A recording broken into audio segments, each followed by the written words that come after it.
I look in the mirror and I want to scream. I care about you and find you beautiful. But when I turn on the television screen, it's either sexual images or it's chaos.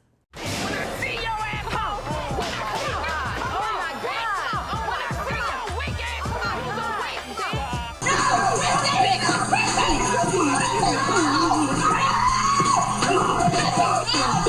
but you work. You had it. Bitch, I ain't never worked for you, bitch. For me. I don't work for you. You work. Bitch, I want to be on the thing. I said the popular people. No, you said get your out of here.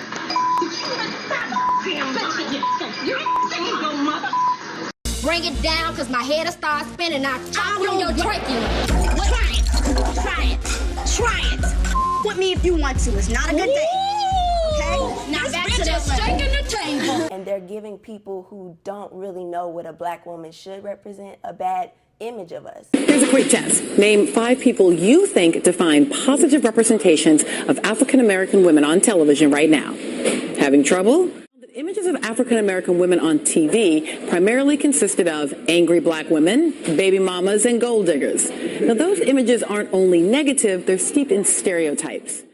Instead of being a woman who is good at what she does, it's, oh, that's good for a black girl. We have a tendency of portraying the stereotypical African American woman, which is loud and angry, the Jezebel. A lot of times as black women, because we know people expect that strength from us, we're afraid to be vulnerable because we think that people are going to take it as a weakness. So I think in the music industry, the only thing that we really do see is like the video vixens, the models. It's never on the business side of everything. When you get older, you start to realize that I'm not being portrayed on TV, or I'm not seeing people like me on TV. But I know for me, when I used to like run through the pages of Teen Vogue, I'm like, yo, where are the black girls? I focus less on myself, the more I realize I can be used to spread a message. Because when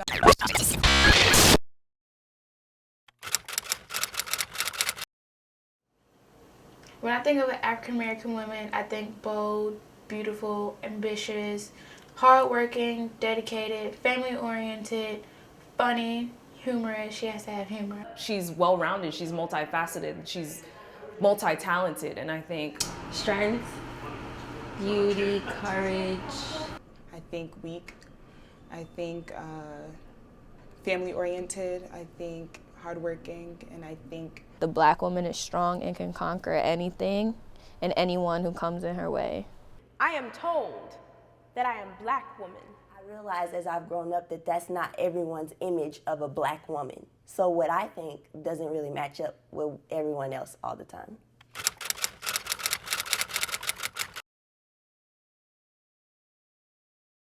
A small percentage of the white woman who's only about half the black man. And we all know he's only about 3/5 of the white man. There are some times where we get a great character in film for a black woman.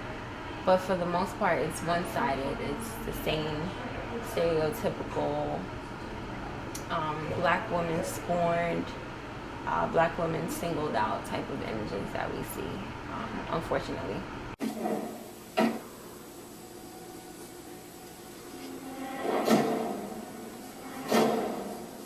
This motherfucker is psychotic. I bet you this serial killer's less anal.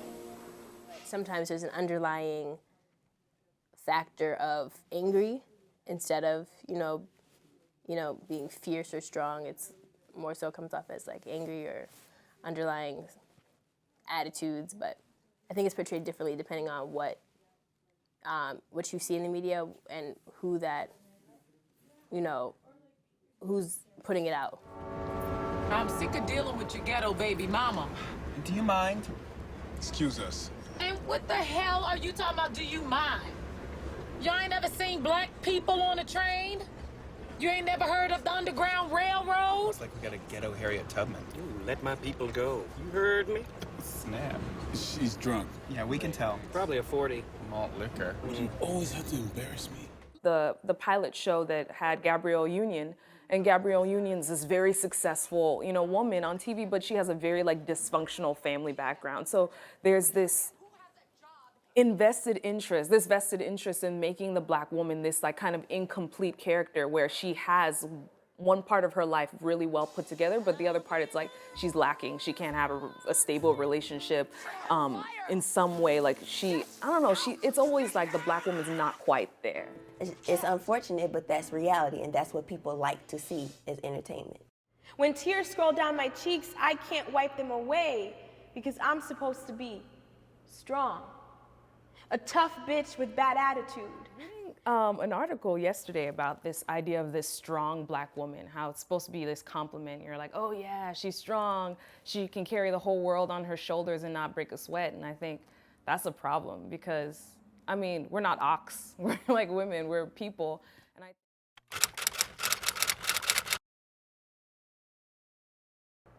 Hair like Tina and spirit like that of a mountain lion. So when I look in the mirror, the images, they just don't add up. Skin is too dark, hips are too wide, nose is too wide. And your skin isn't just not soft enough. Remake me, Photoshop. Give me what God forgot to give me, what my parents just don't possess. The effect that the media had on me was basically like the physical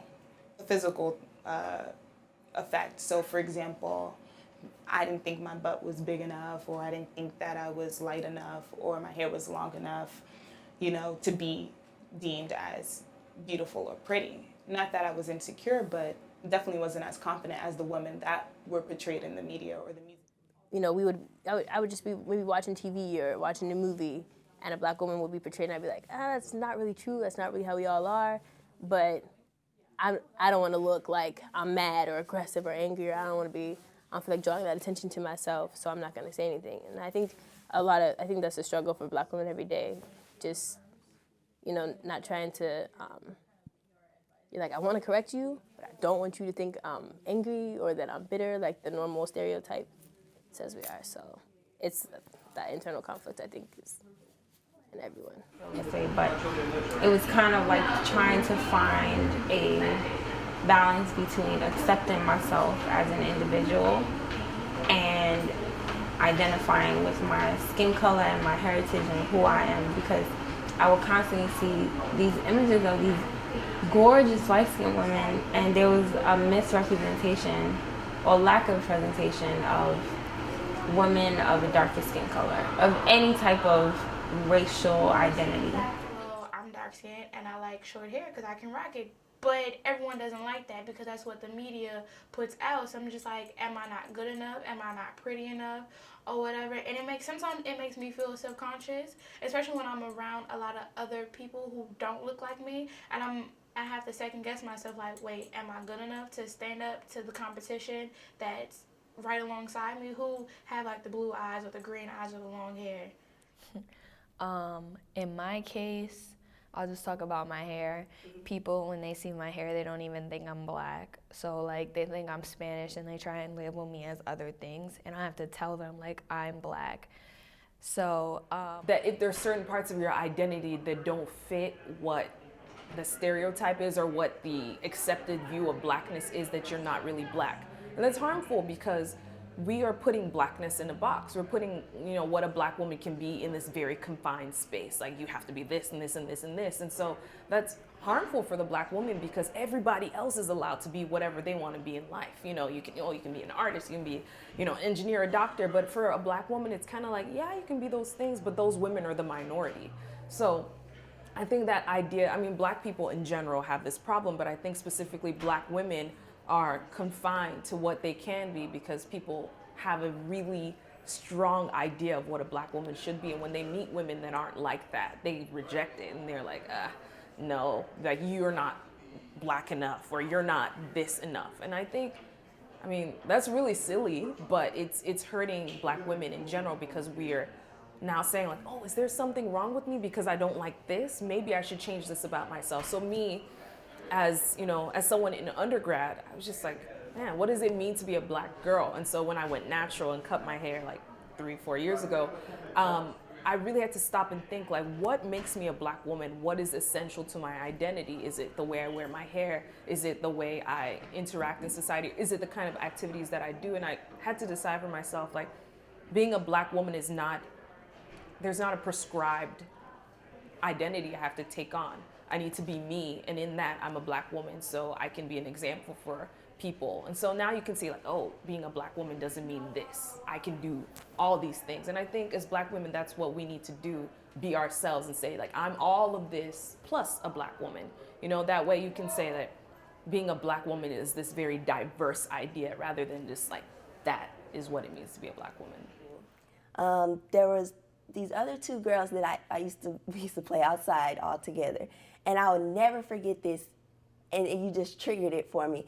We wanted to be the Spice Girls one day. We were on the playground, we wanted to be Spice Girls. I chose not to be Scary Spice, which is the black one. I just happened to pick one of the others. And she said, you can't be her because you're black.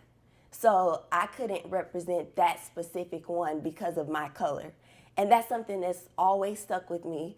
And I guess it kind of transfers through, you know, as you get older, you learn that everyone's not going to look at you as if you are valued enough to be somebody.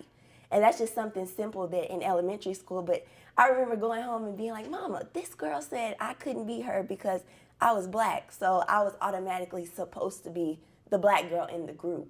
So it gets hard because as you grow up, you think, well, okay, I'm going to value myself, but is somebody else going to? So you know, it just triggered a memory for me.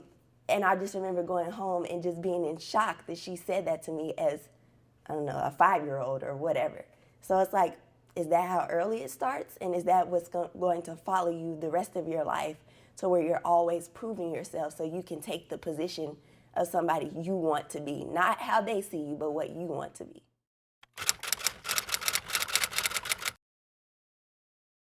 Remake me Photoshop so I can look like the picture-perfect beauty queen on the magazine covers. No degree in hand or a story to tell, but I'll be beautiful.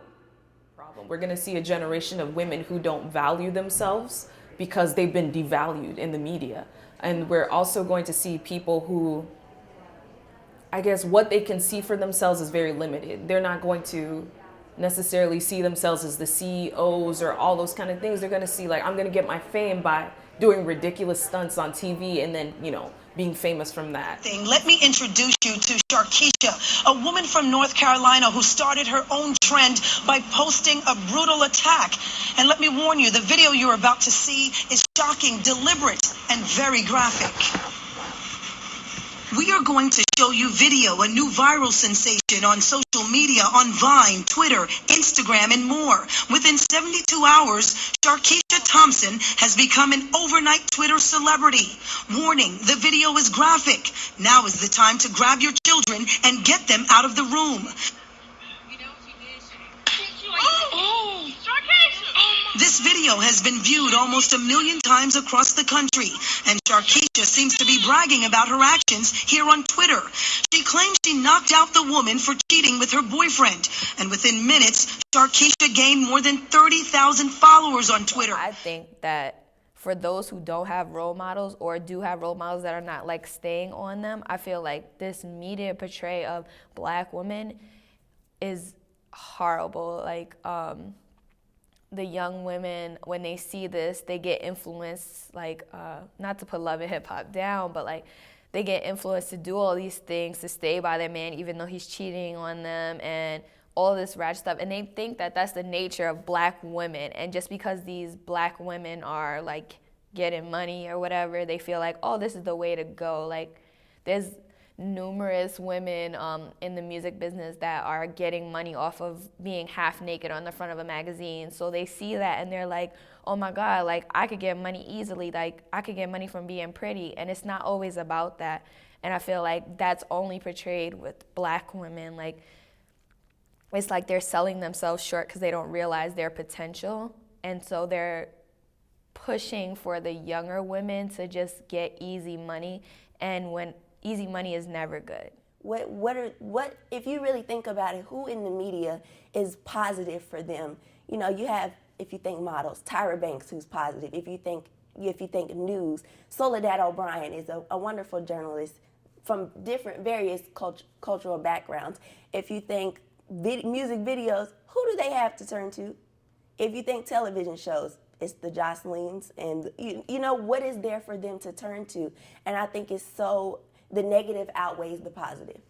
If you think of people in the media, for these young girls coming up, they don't really have a lot of positive figures to model themselves after, and that's unfortunate.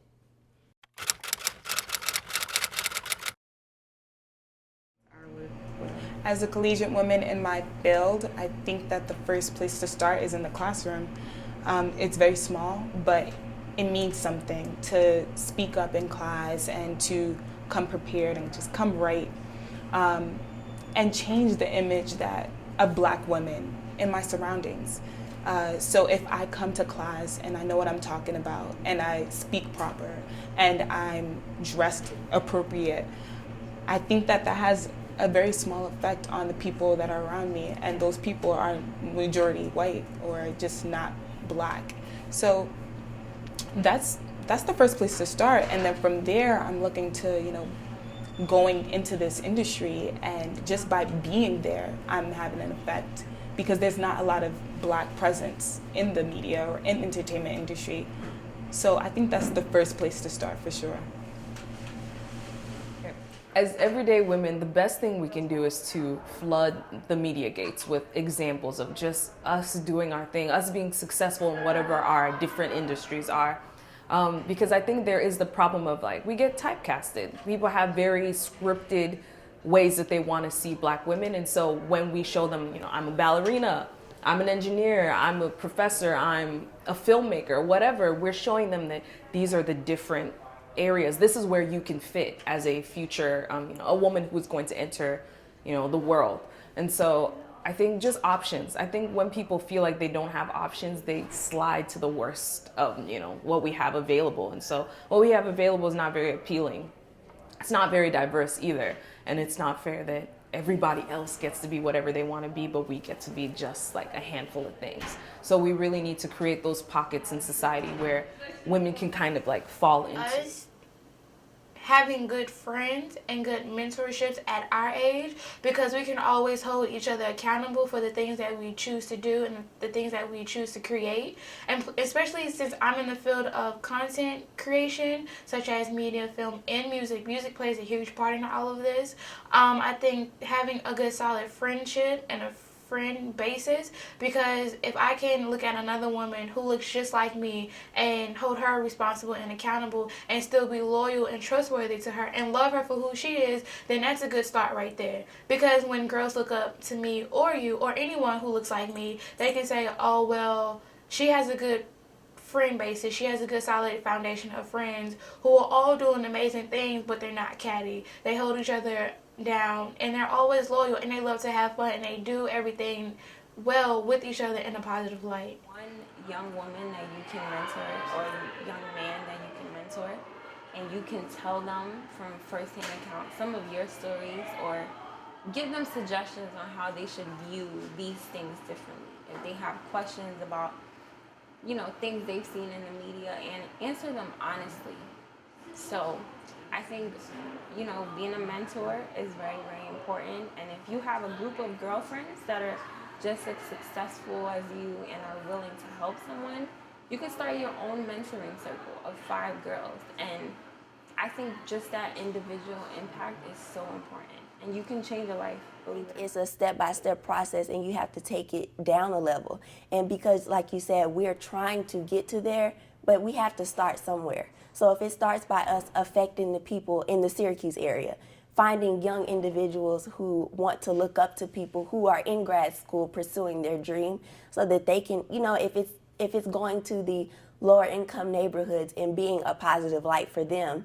I remember I was interviewing someone just for a story the other day that was from one of those type of neighborhoods, and this was a young man, but he said, oh, you go to Syracuse? Oh, that's good. And he was watching what I was doing. So if we can affect the people in this community or wherever we are before we make it to that big person level or before we are this big journalist or whatever, then I think that's something, because that gives them hope.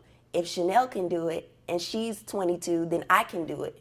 I can do it as a 16, as a 17-year-old, whatever. Just give them hope to be able to make a difference from where they are.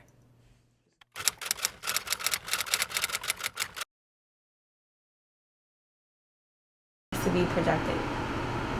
So if I was to say one thing, make us, it's not a matter of, I don't want to say make us look amazing, because you're not going to be making up something that it's already existent. So project an image of us being amazing and, you know, our stories. Make us look amazing, basically.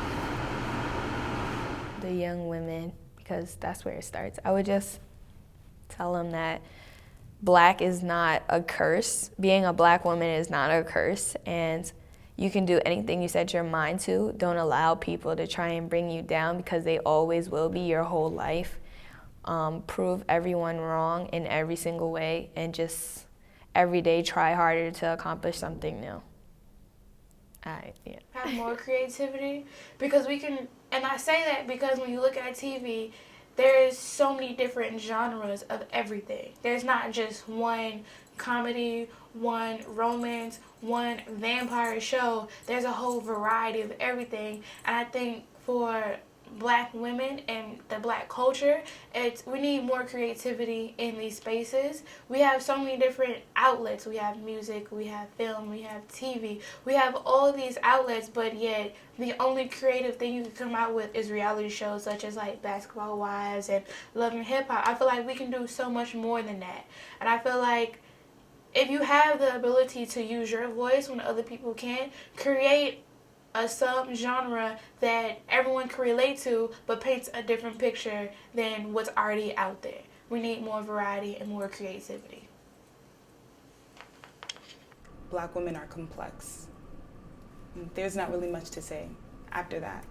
And I think that just by saying that, it compels someone else to know more about Black women. What is the other else? What is the complexity of Black women? That's why I think that will be my thing, because there's more than what you think it is, and discovering what that else is, I think that will be good for people who are not of color, people who are not a Black woman, because you want to really research or understand what it is that makes them so complex, or makes them so special, or makes them the person that they are today. So yeah, Black women are more than what you think. Black women are complex. You can get a lot from that. Cliche, but I guess I would say love yourself, because if you don't love yourself first, you don't have it in you to love anybody else. You don't have it in you to receive anybody's respect or receive anybody else's love. So once you do that, people say respect yourself. Yeah, that's important. But if you love yourself, respect comes with it. So I feel like I would say take a step back and think about who you wanted to be or how you envisioned yourself growing up. And I would ask them, is this the image that you would like the whole world to see? Is this how you would want people to envision your body? Do you want to be sexualized like this? If your daughter or your mother came, would you be proud of what they were looking at? I think that would be my ultimate question. If someone of a higher authority or someone that you truly respected in your life came to look at you and what you were doing at this moment and how you were portrayed in the media at this very moment, would you be proud or would you be embarrassed? Quote by Helen Keller that says, "Character cannot be developed in ease and quiet. Only through trial and suffering can the soul be strengthened, ambition inspired, and success achieved." First of all, it's crazy that Helen Keller said that, but I think it's true for us as Black women, because a lot of times it's not easy for us to make our way up the ladders of where we want to be. Oftentimes there's not enough representation of us up there. And so we will struggle at times to get to where we need to be, but that trial and suffering is where we develop our character. And so as Black women, though we might kind of like struggle and almost resent that period where we're struggling, that struggling is what's going to make us in the end. And so, don't be broken by the struggling, because that's really going to make you who you're going to be in the future. So relish in it and learn all you can while you're there, because when you're at the top, it's a totally different experience. So, yeah, thank you for the conversation. It's fun. And at the end of the day, isn't that what a woman is supposed to be? Beautiful.